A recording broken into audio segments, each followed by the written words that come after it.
Hello guys, welcome to my channel Shikshak Vidyarthi. Now पिछले video में हमने ज्योग्राफी सब्जेक्ट 10th स्टैंडर्ड के कुछ कॉन्सेप्ट के बारे में हमने बात की थी।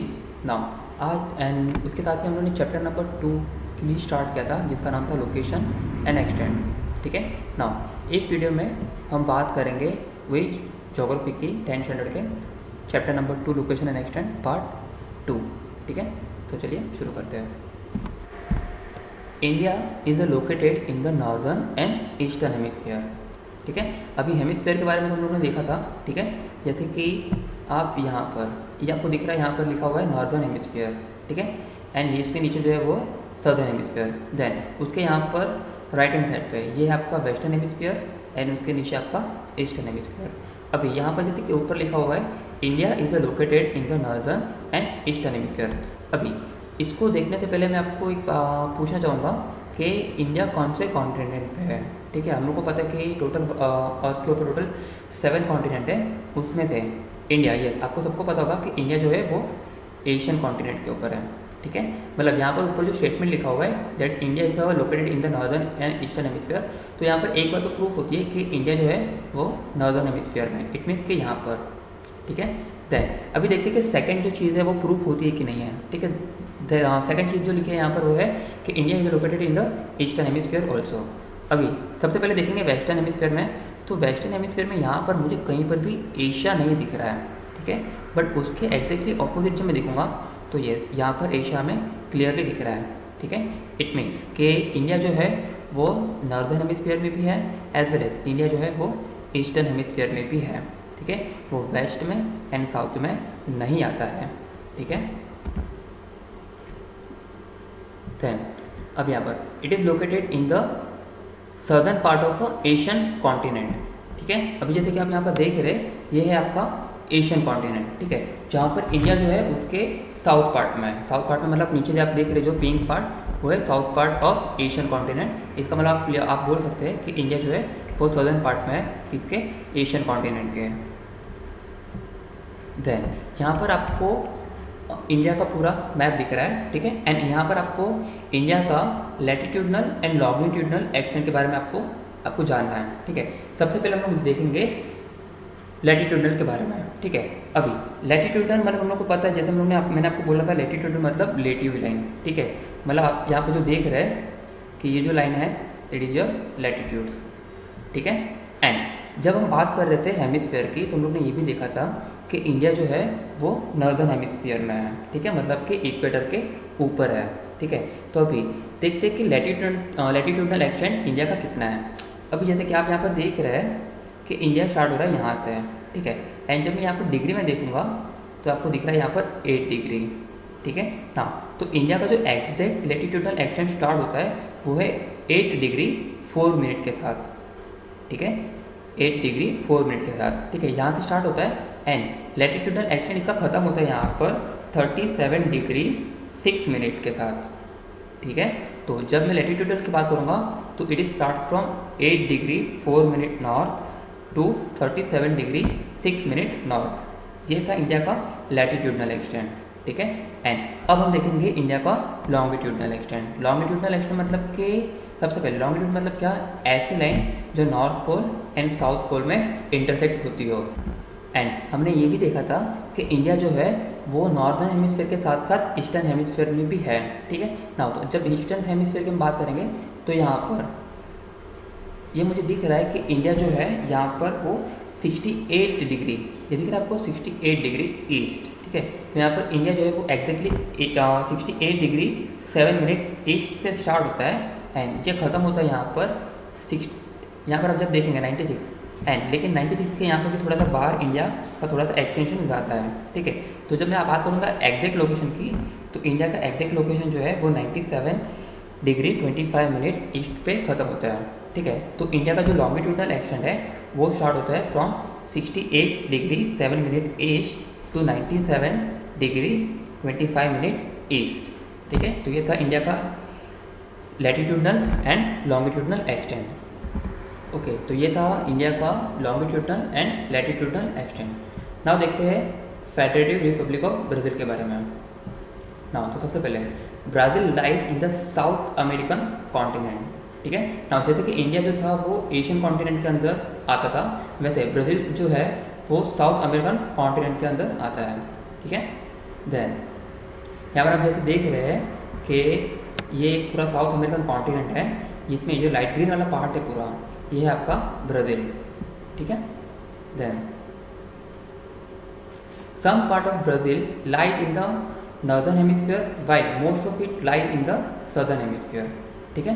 जैसे कि यहाँ पर आप देख रहे हैं ये यहाँ पर northern hemisphere and southern hemisphere.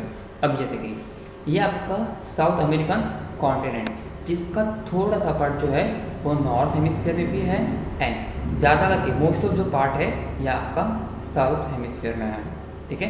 मतलब आप यहाँ पर बोल सकते हो कि साउथ अमेरिका मतलब ब्राज़ील का यहाँ पर सम पार्ट जो है वो नॉर्दर्न हेमिस्फीयर में, while most of the part जो है वो है सदर्न हेमिस्फीयर में। Then also it lies in the western hemisphere in the northern part of the South American continent, ठीक है। जैसे कि यहाँ पर वेस्टर्न और ईस्टर्न, ठीक है। सबसे पहले देखेंगे ईस्टर्न हेमिस्फीयर में, तो यहाँ पर जब मैं देख रहा हूँ तो मुझे यहाँ पर साउथ अमेरिका कहीं पर भी नहीं दिख रहा है, ठीक है। लेकिन जब मैं यहाँ पर देखूंगा तो यहाँ पर यस वेस्टर्न हेमिस्फीयर में मुझे पूरा का पूरा साउथ अमेरिकन कॉन्टिनेंट दिख रहा है, ठीक है। इट मीन्स हम लोग ये भी बोल सकते हैं कि यहाँ पर ब्राज़ील जो है वो वेस्टर्न हेमिस्फीयर में भी आता है।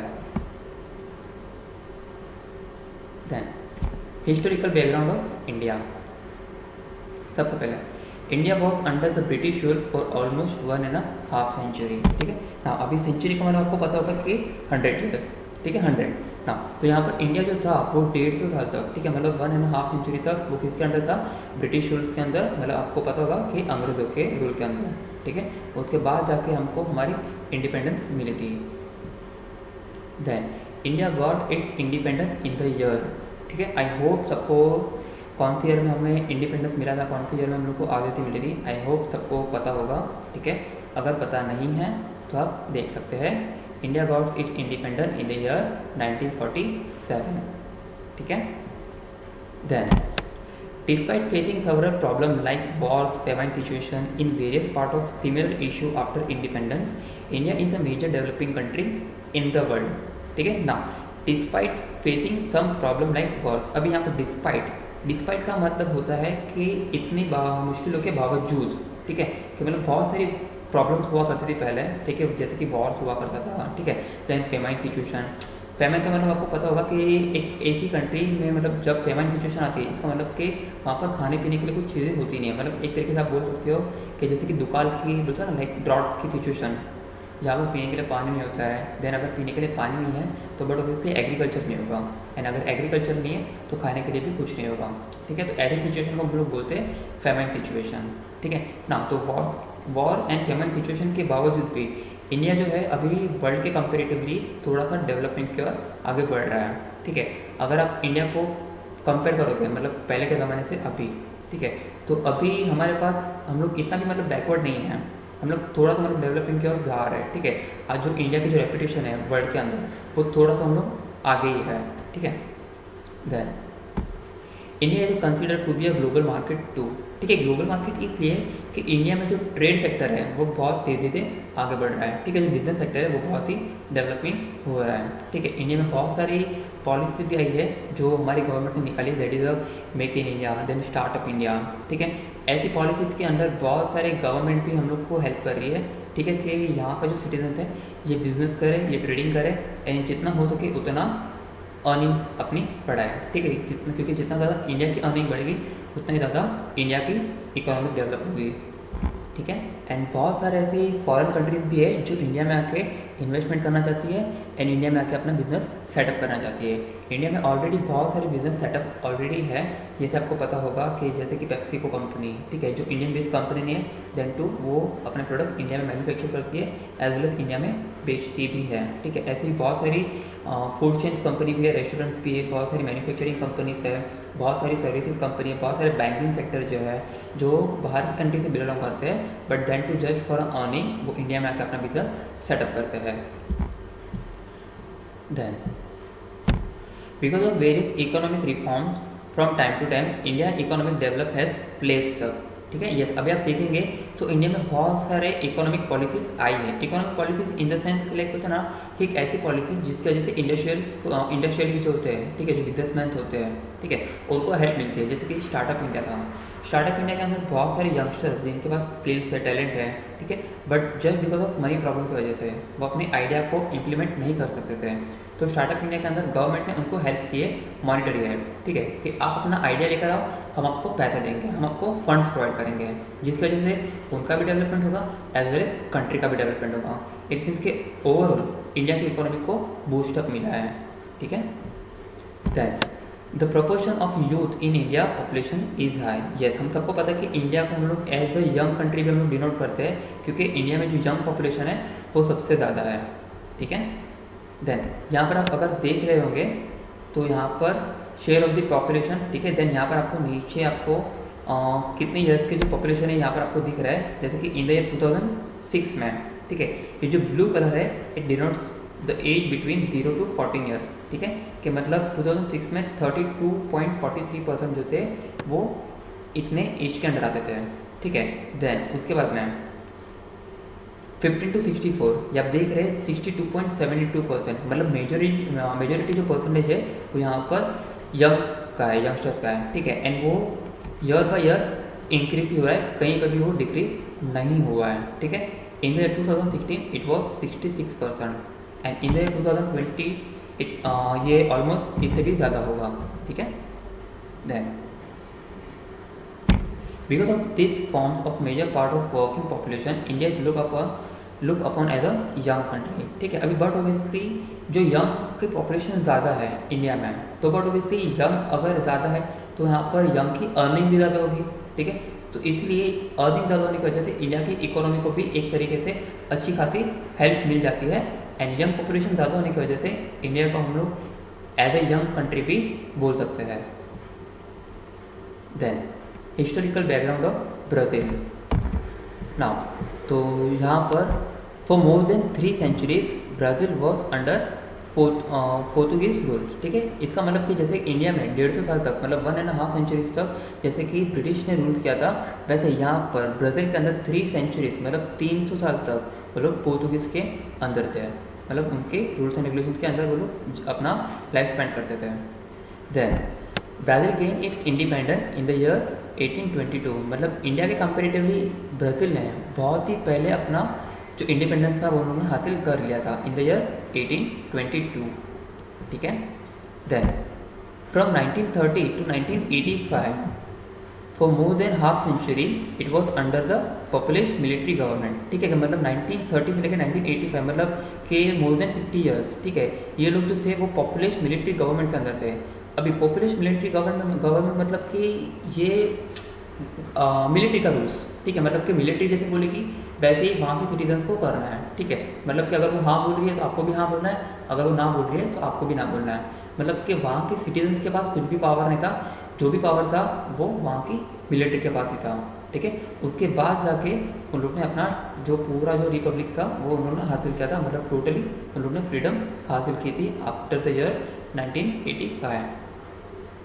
Then it has overcome global financial difficulties in the last 20th century, ठीक है, मतलब कि 20th century के बाद 20वीं सदी के बाद उनका जो फाइनेंशियल प्रॉब्लम्स था वो लोग उनसे उभर के आए थे, मतलब कि अभी वहाँ पर फाइनेंशियल प्रॉब्लम थोड़े से कम हो गए थे कंपेयर टू पहले से, ठीक है। Then Brazil is seen as a contributor to economic growth of the world and important market in the future, ठीक है, कि मतलब अभी यहाँ पर ग्रोथ तो हो ही रहा है, लेकिन अगर हम फ्यूचर की बात करें तो फ्यूचर में ब्राज़ील भी लाइक इंडिया के जैसे बहुत हेल्प करेगा ग्लोबल मार्केट के लिए, ठीक है, मतलब इन्वेस्टमेंट के लिए, ठीक है, वहाँ पर बहुत सारे इन्वेस्टमेंट अपॉर्चुनिटीज ओपन होने वाली है, ठीक है, बहुत सारे वहाँ पर भी इकोनॉमिक पॉलिसीज आएंगी जिसकी वजह से ग्लोबल मार्केट को बहुत ही हेल्प होगी। सो नाउ ये था आपका चैप्टर नंबर 2, ठीक है, that is the location and extent. I hope आपको समझा होगा, ठीक है, आपको पूरी इन्फॉर्मेशन मिल गई होगी अबाउट द चैप्टर, ठीक है, ओके।